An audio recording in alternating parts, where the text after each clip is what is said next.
Welcome back to a crash course in mechanical keyboards. Today I'll be talking about switches and stabilizers. This video will be covering only Cherry MX style switches, which is the style used in most modern mechanical keyboards. There are other popular switches such as Topra and Alp switches, but they will not be covered in this particular video. Cherry MX brand switches are the most common and most popular in the mainstream mechanical keyboard market. The design was originally patented by Cherry, but the patent has now expired. As a result, many brands started making clones. Most people in the enthusiast space use these clone switches as they are often considered improvements on the original design. There are three types of switches: linear, tactile, and clicky. Linear switches have no bump and consist of one smooth motion when you push down on them. Tactile switches have a bump on the legs of the stem, which you will feel when you push down. Clicky switches are tactile switches which also produce a click sound. Linear and tactile switches also come in silent variants.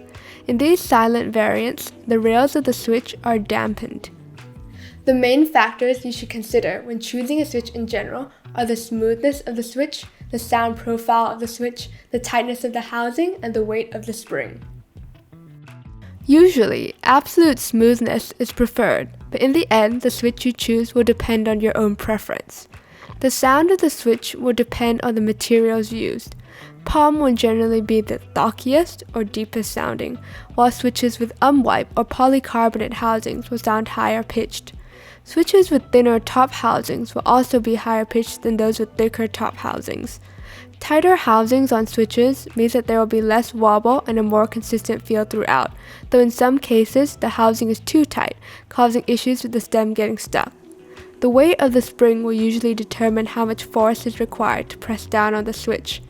You should choose a weight that is most comfortable for you. For tactile switches, the smoothness of the switch matters a little less, and there is the added factor of the tactile bump. Each switch will have a slightly different tactile bump. There are sharp bumps and rounded D bumps, as well as different bump positionings. Some bumps are positioned higher with no pre-travel, while some bumps are positioned lower. The bump can be affected by both the stem and the leaf.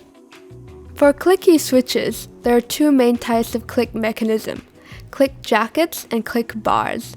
Click bars will have a double click, one on the downstroke and one on the upstroke, and are sharper than click jacket switches.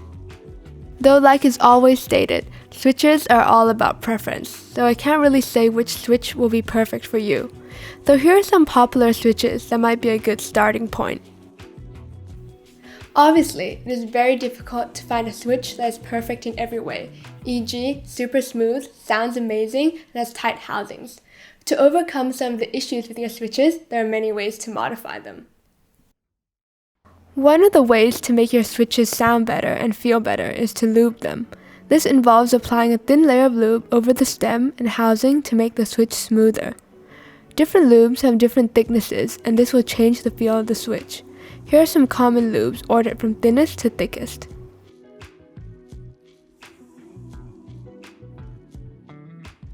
Thinner lube is generally recommended for tactiles and thicker lubes for linears, but different people have their own preferences. If you are lubing tactiles, make sure to avoid lubing the legs to maintain the tactile feel. For springs, you can either lube them by hand, like the rest of the switch, or bag lube them, using an oil such as Krytox 105G0 or Superlube oil. For clickies, only the spring needs to be lubed. Films are used to make switch housings tighter. They sit between the top and bottom housing of the switch. Filming can lead to a more consistent experience, but is not always necessary where the housings are already tight. There are many different film materials and thicknesses available.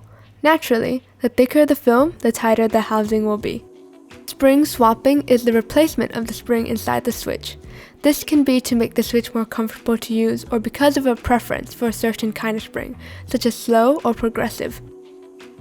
Frankenswitches are switches which use parts from more than one switch.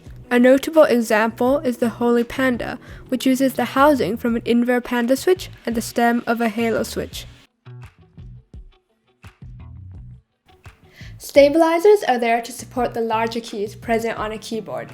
They prevent keys such as the spacebar, the enter key, and the shift keys from wobbling. There are two types of stabilizers, plate mount and PCB mount. Plate mount stabilizers are attached to the plate and can be removed more easily than PCB mount stabs. They are usually present on lower priced boards and are known to be rattlier and wobblier than PCB mount stabs, as they are not secured as tightly. PCB mount stabilizers are either clipped into or screwed into the PCB. Many in the community say that stabilizers make or break your build. Rattly stabilizers can make even the most premium boards feel cheap. After installing switches, it becomes much more difficult to remove your stabilizers, so it's best that you're happy with them early on. Lubing is the easiest and most common way of reducing stabilizer rattle. To loop your stabilizers, brush the insides of the stabilizer housing with the lube you use for your switches and cover the end of the stabilizer wire with dielectric grease or Krytox 205G0. You can also use a syringe and needle to squirt the grease directly into the stabilizer. This is generally how you would improve stabilizers on a pre-build that you don't want to desolder. You can also improve your stabilizers by reducing the space inside the housing for the wire to rattle. This can be done through many different methods, such as the Holy mod, Epsi mod, and bar end wrapping. For a detailed guide on how to perform these mods, see this great video by Keyboard. My personal preference is bar end wrapping, mostly because it's less finicky than the other methods. Band-Aid modding has fallen out of fashion recently, as it can make your stabilized keys feel overly mushy, though it is recommended for really bad stabilizers. Band-Aid modding involves sticking a Band-Aid on the PCB beneath the stabilizer and applying some grease or lube on said Band-Aid. The purpose of the Band-Aid mod is to dampen the sound of the stabilizer rattle. Some older stabilizers and stabilizers on budget boards and pre-builds will have legs poking out from the housings. This means that the stabilizer won't sit flat and will wobble more. To reduce the rattle on your stabilizers, you can cut these off with a pair of wire cutters or nail clippers. Hopefully, this video has been helpful. Next time, I will be covering cases, plates, and PCBs.